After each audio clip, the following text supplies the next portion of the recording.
Diferentes colrón de nos isla están hallando renovación, algún bau de presupuesto de gobierno, pero otro no como trabajo voluntario de encuadro de proyecto de team de Bobario.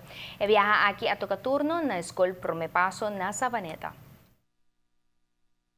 Después de 8 años que me está haciendo petición, por fin me probar que algo te voy a lograr.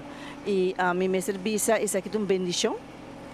E me está sumamente contente que me estou assim na roupa ainda de banadia livre, também trabalha para uma bonita causa. Porque nós temos uma escola preparatória e nós temos na Proméliga lugar não é safety na estado emocional só, pero também safety de coisa físico. Na mesa tem lugar roupa seguro onde nós bem.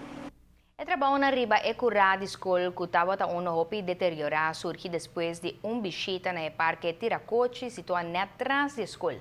A mira é necessidade para manutenção e melhorar a curva para buscar uma solução para ser na direita escola.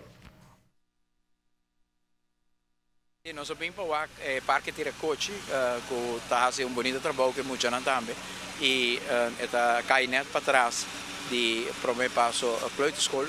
E agora nós vamos para adiante, nós mira condicionam de hack e nós papel para o tema e nós vamos mirar se nos lopor.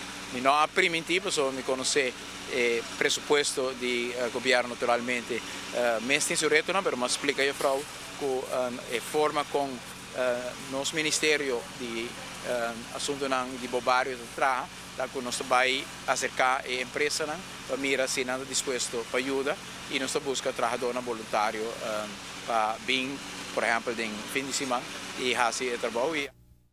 A escola está sumamente contente com o bonito trabalho de voluntário e espera com mais escola por ser ajudar também no futuro.